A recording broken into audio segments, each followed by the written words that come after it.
it is such a rare occurrence to see professors at events like this. It is even more of a rarity to see a former dean. But Dr. Rogoff is not a regular professor, and he's certainly not your average dean.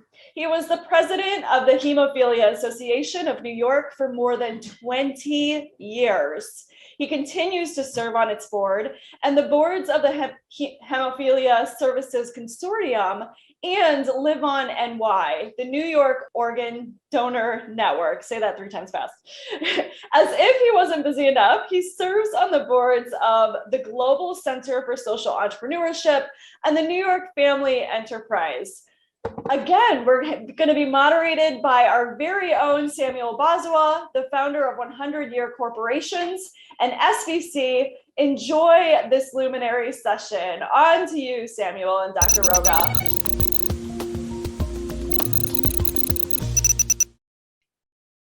Celeste, that was impressive. Thank you. Although in academia for over 25 years, Dr. Rogoff started as an entrepreneur, one who personally raised over $100 million from angels, VCs, and friends and family, and to finance his company. Dr. Rogoff is a professor of entrepreneurship and a former dean at LIU, a business school of Brooklyn School of Business, Public Administration, and Information Sciences. He wrote his thesis under the supervision of Nobel laureate William Vickrey. His latest book, Bankable Business Plans for Nonprofits, is co-authored by Perry Lean and was published in 2021. So go check that out. It is an honor and a pleasure to have this discussion. Thank you very much for being part of SBC 2021. For a small percentage of people who do not know who you are, Dr. Rogoff, could you kindly please introduce yourself and tell us more about you?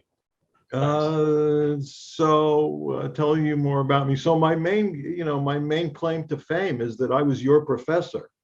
Very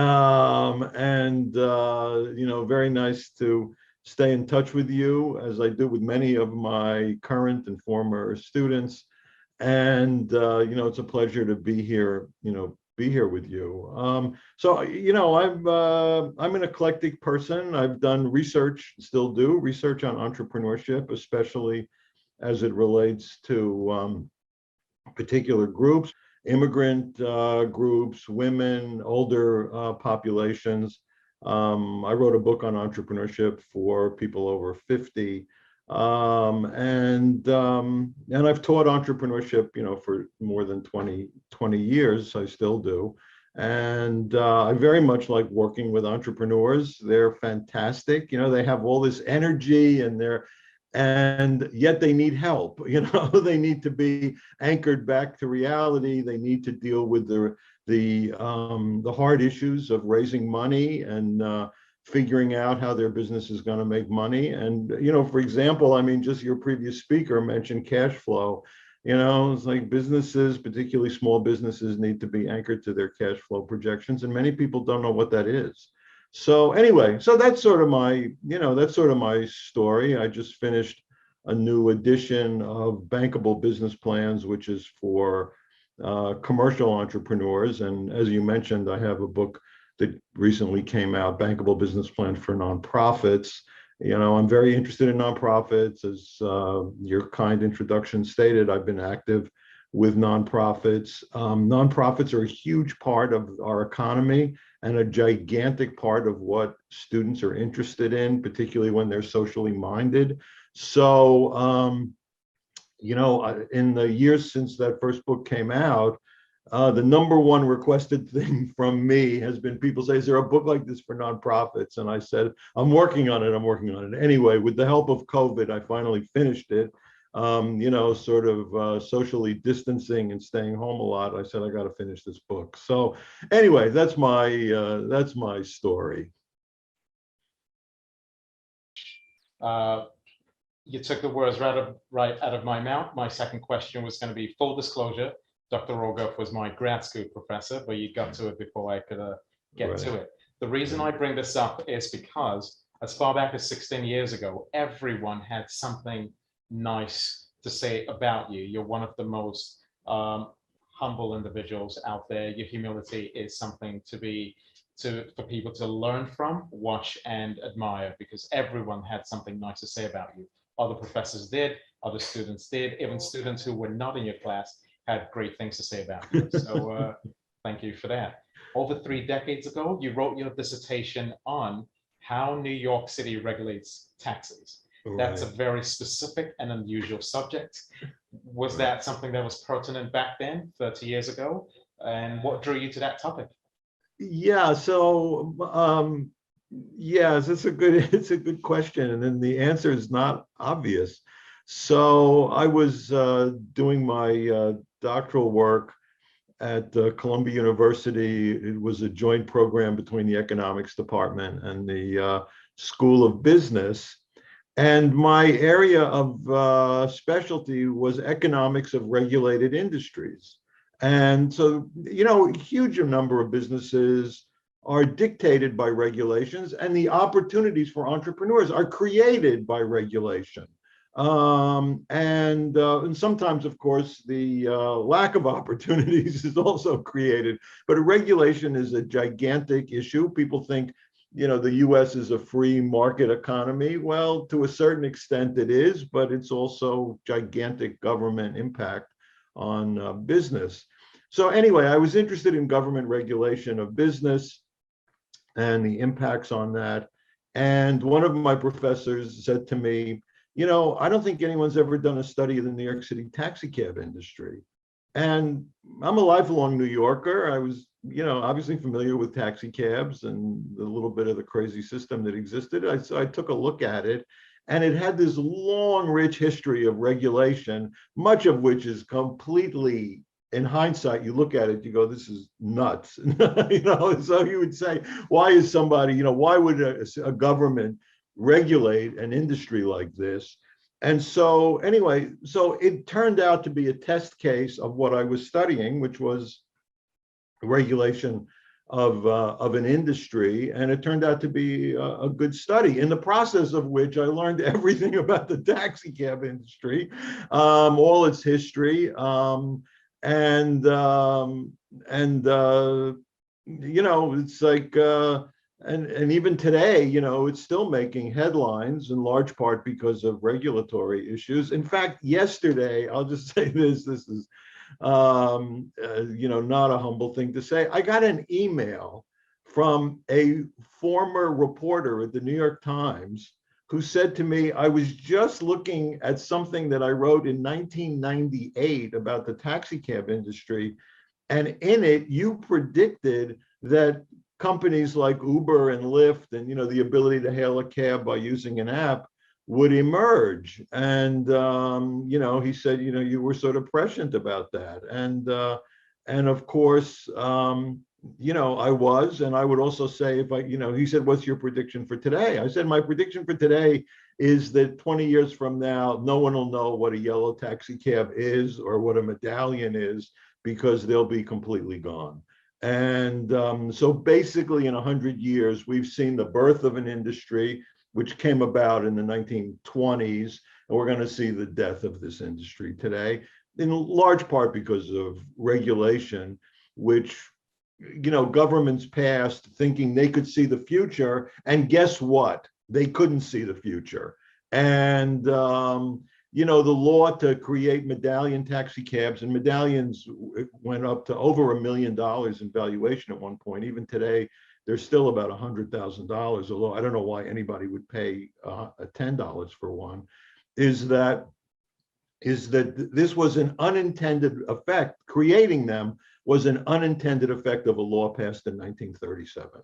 No one thought they'd ever have any value. They never thought that people would bid them up in value, that would become the largest cost of operating a cab was this license. And of course, many people got very rich off of them, and many people in the last decade or so have gotten very poor off them. Yeah, business models, unfortunately, new business models tend to disrupt old ones and make those companies it relegates them to a land of no return sometimes, which is unfortunate. And I'll add one thing to that. As someone who wasn't a fan of how the city regulated taxi cabs, how do you feel about Uber as well as Lyft, disintermediating as well as disrupting the industry? Is that something which you finally feel vindicated about, or is that Yeah, I mean, what are your in a feelings about that? way, I mean, the city's done a terrible job with them as well.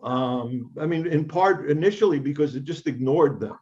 So when they were booming and they were supported by venture capital, by constant raising of funds at higher and higher valuations, the company plowed money at a loss into operating vehicles. And so there were more than 100,000. So there were, 13,000 medallion taxi cabs in New York. And then at one point, there were more than 100,000 Ubers and Lyfts. And so it's created traffic problems. It was difficult for the drivers. The earnings were terrible. I'll add just one thing to your point, Samuel, which is that I think from your conference's point of view, I do think one conclusion from the experience with taxi cabs, as with other industries, I think you'll see, is that technology always wins. People think, oh, this is not going to happen, blah, blah, blah. I remember even cell phones starting. People said, what do you need a cell phone for? I mean, when telephones came into existence, people would say, what do I need a telephone for? Well, these things integrate themselves, they prove their value, and then people can't live without them.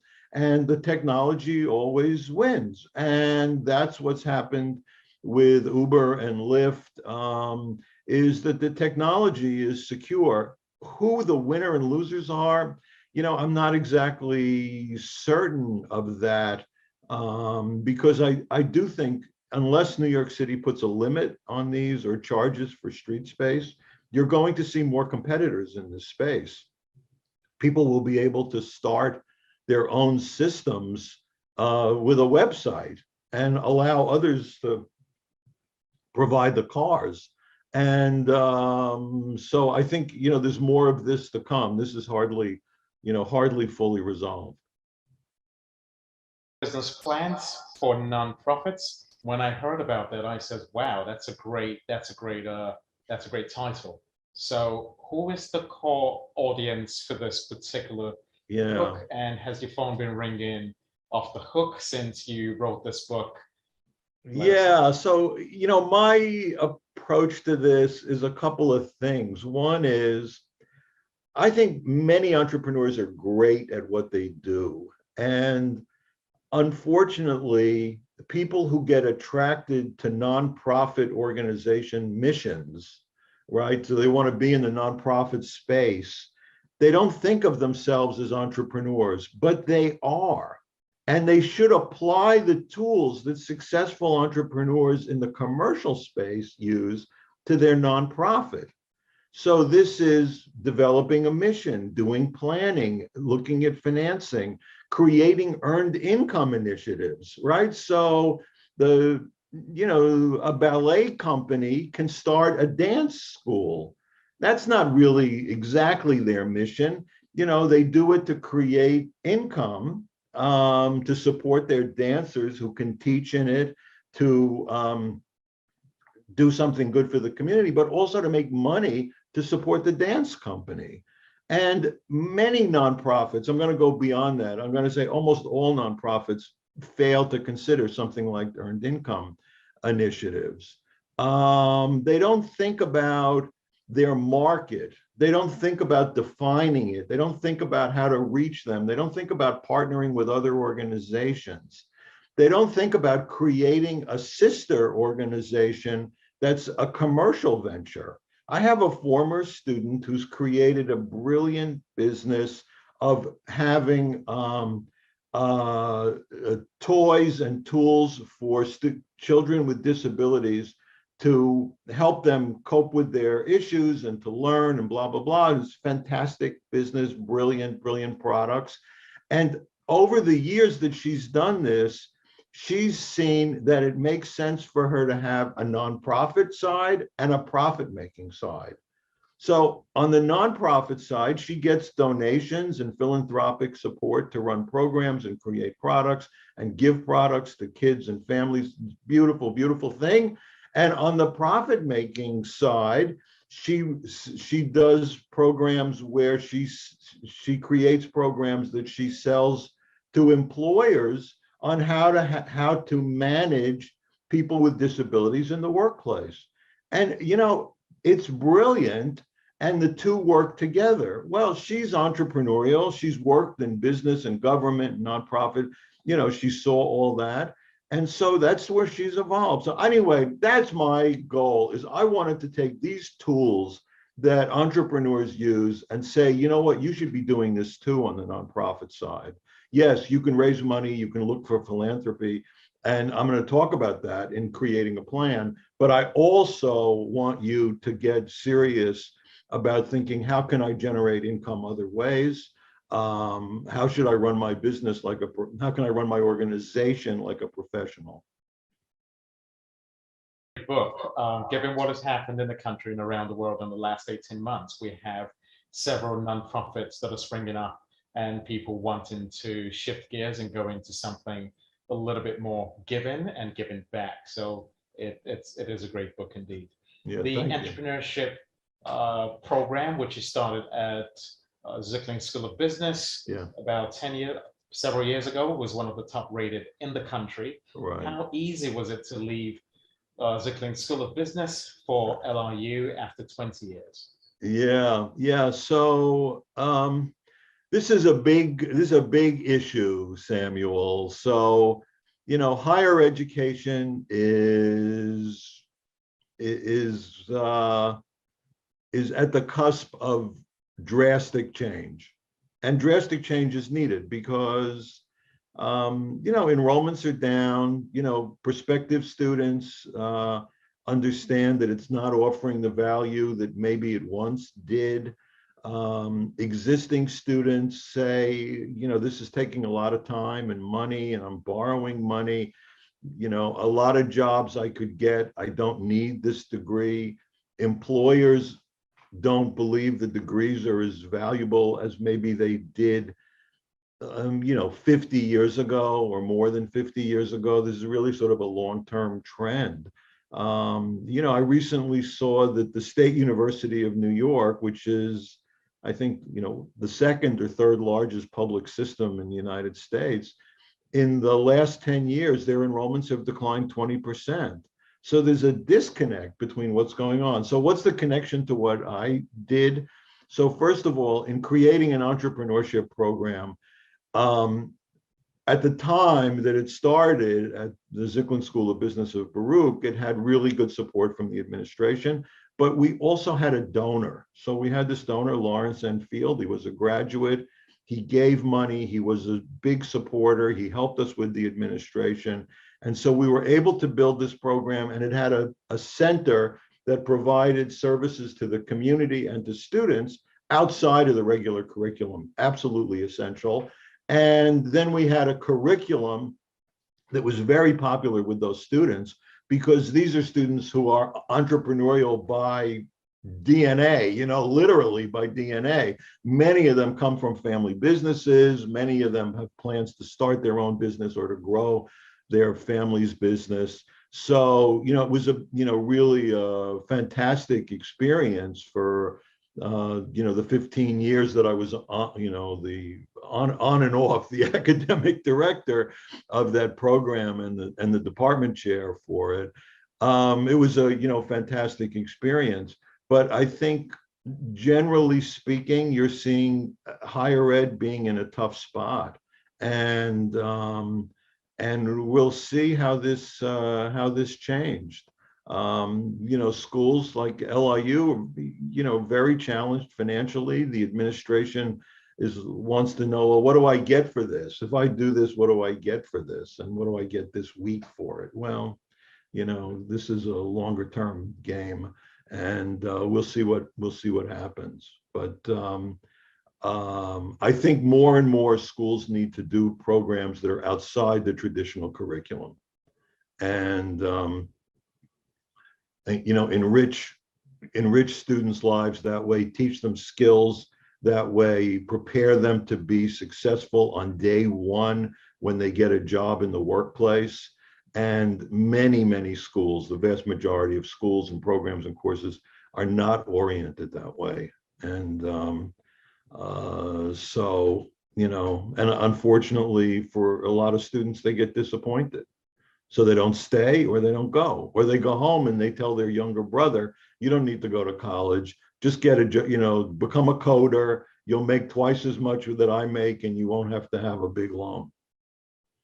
Yeah, that's true. Peter Thiel and the rest of the guys at California giving $100,000 to 16-year-olds to prove themselves. And Yeah. what is the point of me going to college? But Right. you mentioned earlier on, the ROI in academia is completely different from business. So I think, like you said, there should be a little bit more long-term view when it comes to colleges and universities looking forward to ROI. As a former professor, as a former businessman, and a professor, you've seen both sides of business as well. You've seen both sides. What do you think of the current situation in New York and entrepreneurship? Is there more that needs to be done, or are we Yeah. solid as Well, an ecosystem in New York City and the tri-state area? yeah. So, New York is an amazing city for entrepreneurs, not so much because of Wall Street, although, Wall Street obviously has huge money and, serves many niches, but New York is an amazing place for entrepreneurship because of the population that feeds it. So you're talking about a third of the people in New York were born outside the United States. And these people come here and they're ambitious and they're talented and they're willing to do whatever it takes. And they have ideas from their own countries and their own backgrounds that they bring here. And so it just creates the richest, most dynamic entrepreneurial environment. And I love working in that space. I love working with these people. And, unfortunately, government, higher education, et cetera, doesn't put them first and foremost. Government's responsive to voters. A lot of these people are not voters yet. And so they're not maybe as they don't tailor things to them, in my opinion, as much as they should. But nothing's stopping these folks, right? They're going to be successful. They're going to do things.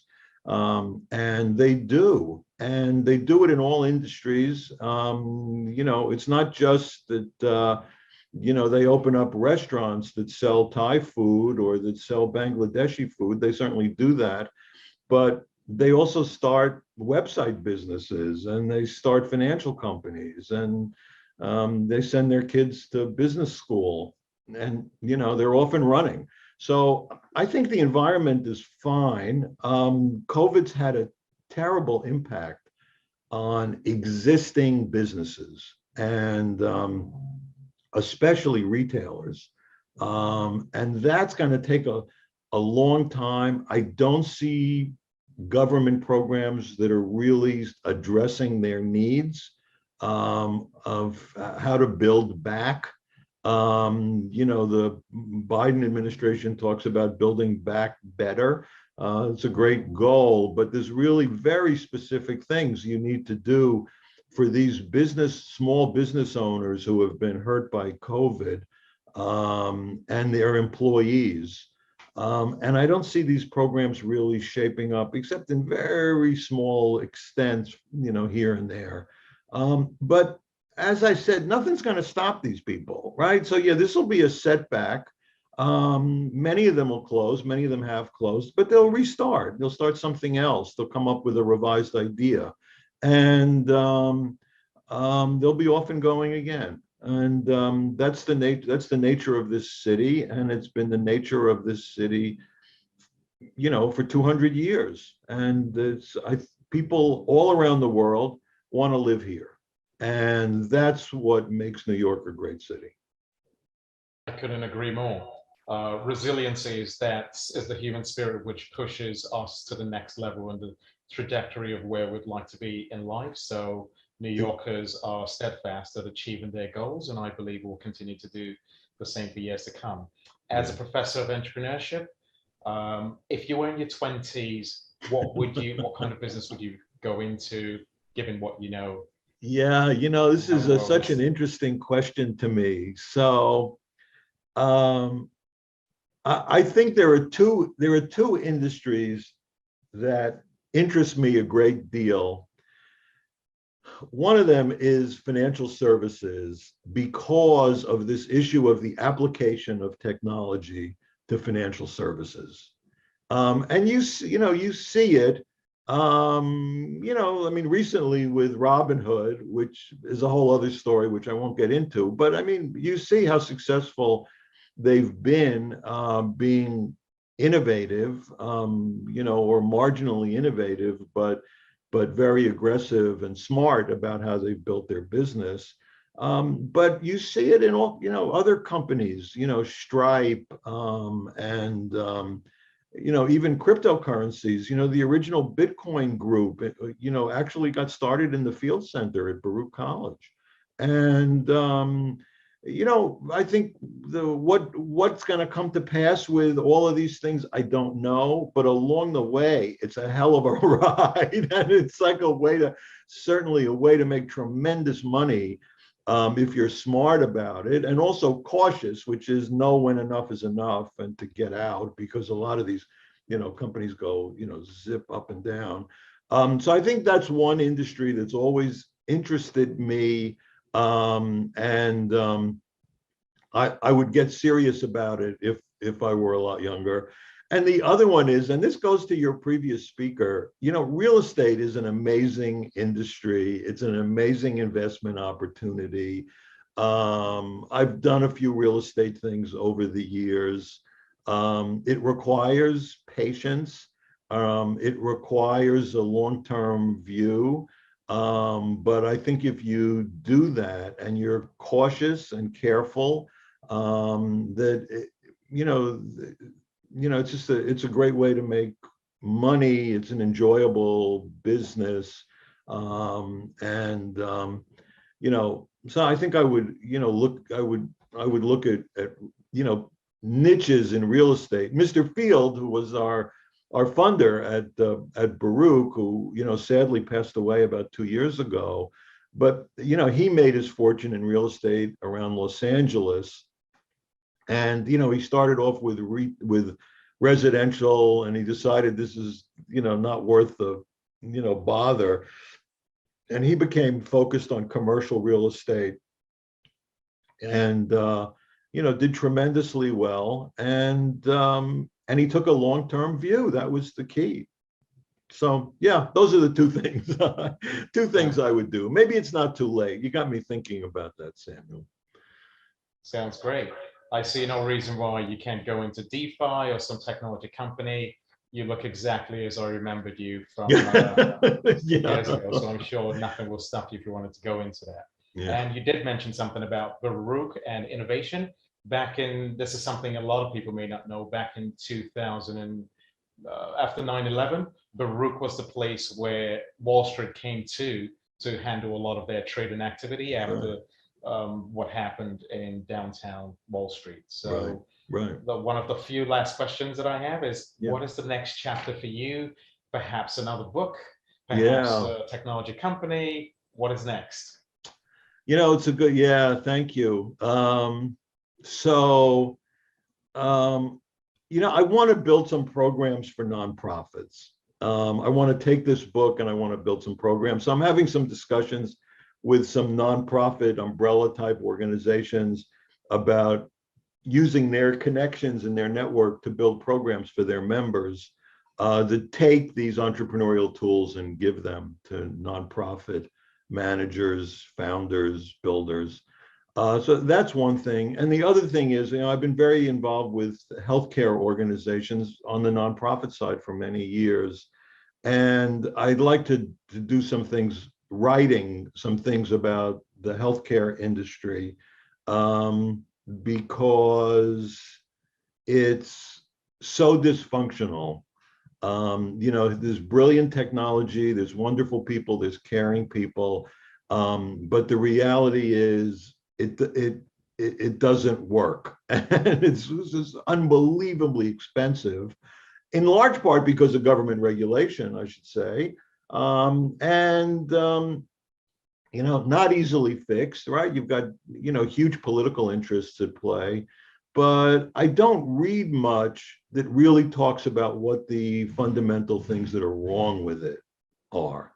So those are my, that's like, those are the things I can't get out of my head that I think I'd like to work on. Dr. Rogoff, it's a pleasure having this discussion with you today. It's been a long time coming. We've been looking to do something for about a decade, so I'm glad we're able to do this today.